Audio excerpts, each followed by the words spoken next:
This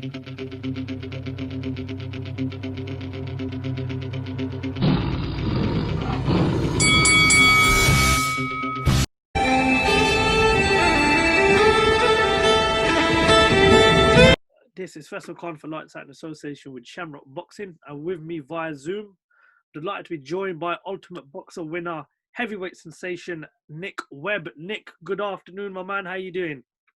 Yeah, I'm doing good, man. How are you? I'm doing very well, thank you. You look like you're rearing to go right now. Yeah, man. I've been ticking over. I've been waiting on that call.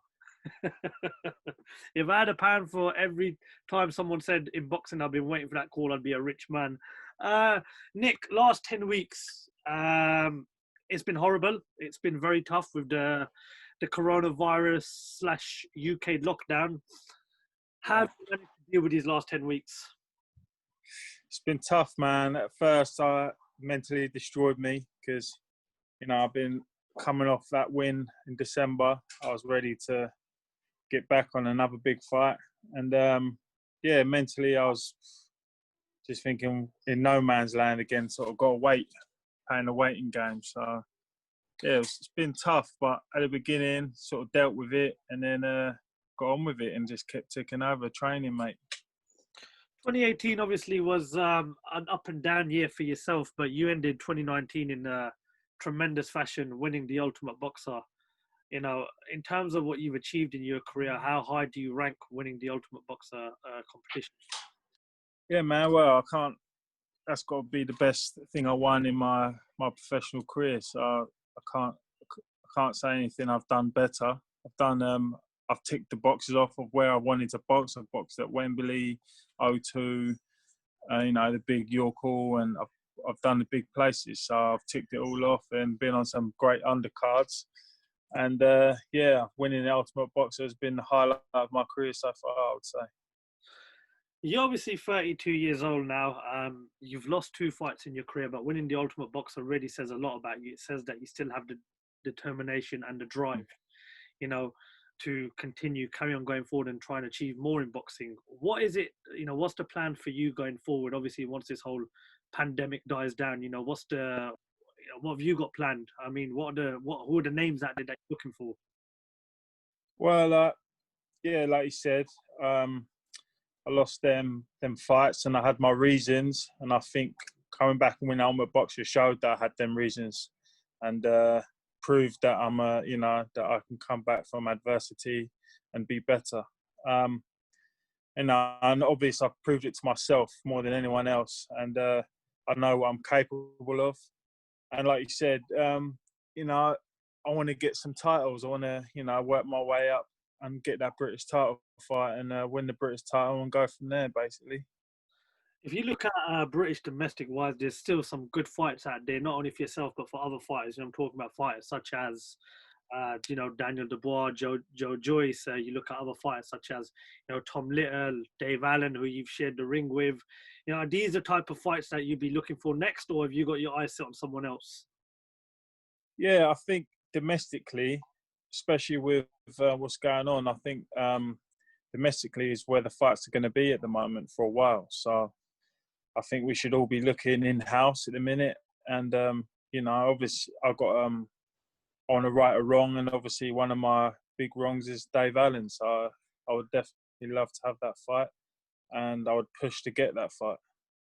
You mentioned just before in the interview that you had your reasons for losing the fights against Sokolwski and Dave Allen. What were those reasons for you losing those fights? Was it just a case of perhaps didn't go the way you wanted it on the night, or was there an injury leading up to one of those fights, or was there another reason? I'm I'm the worst one. I hear people say excuses. I'm like, mate, don't come with excuses. I fought end of the day and I lost. But for the Dave Allen fight, I was coming off a shoulder surgery, and I rushed to fight, and it was my fault.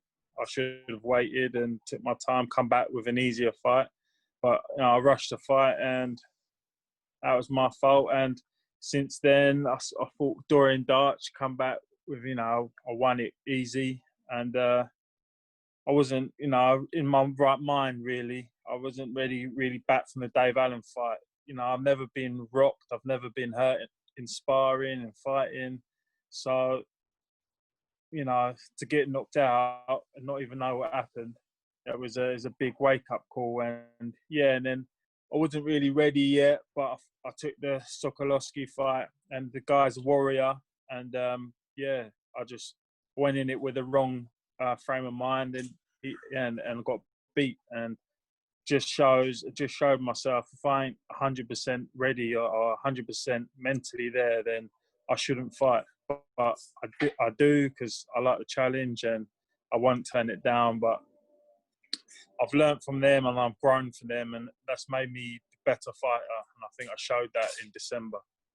Well, winning the Ultimate Boxer definitely puts you back in the mix, especially for that British title. And of course, that is up for grabs when this is all over. With Daniel Dubois and Joe Joyce, that's a fight that everybody's looking forward to. I remember you was obviously interested in the Joe Joyce fight once upon a time. What prediction would you give for that fight when it does happen between Daniel Dubois and Joe Joyce? And is that something you've got your eyes set on the winner of that fight? Obviously, you know, I want to fight the big fights. So them two are big names, and I had a chance to fight them both. And you know, I got let down in the end. But I fought Joe Joyce in the amateurs. He beat me just clearly on work rate, and work rate alone makes him a dangerous man. And I sparred with Dubois, and he has, you know, a ramrod jab, and he is he's a powerful man. And I think, you know, I sparred him quite a while ago, so obviously he's growing as a fighter and a boxer. So I think you know, they're both very, very dangerous guys. It's a tough one to call, and if I was going to call it, I would say early Dubois and late Joe Joyce. One final question, Nick. Being a heavyweight, you have to obviously take some sort of interest in the perhaps comeback of Evander Holyfield and Mike Tyson. They've both been doing a lot of talking. They've released videos on their social media lately of them in training. They both look quite good for their age. You obviously must have looked up to them both coming up as a young fighter yourself and being a young kid. Is this something you want to see the likes of Holyfield and Tyson come back for one last dance, or do you think it's best that they just leave it where it is and accept the careers that they've had and not give it another go? Well, to be honest, like when you see how they are and they look in unbelievable shape for their age. Like it's unbelievable what they've done, and you know, and it looks great for the sport how they look in on the pads. But like it's my opinion that they've done enough for the sport. They've took enough headshots, and the last thing I would want to see is them getting back in and getting damaged. So I think they should, you know, keep training, look good on the pads. I think they should, you know, mentor the young fighters like me or other guys coming up. And that's what they should do. They shouldn't get back in there. You know, I know they want to do an exhibition, but I wouldn't like to see it. You know, obviously I would watch it because they're great fighters, but I wouldn't like to see it. They don't need to prove nothing. Sorry, Nick, I know I said final question, but what about you? When this is all over, has there been any sort of indication to when you'll perhaps be out next? On what platform, which promotion can we likely be able to see you at next?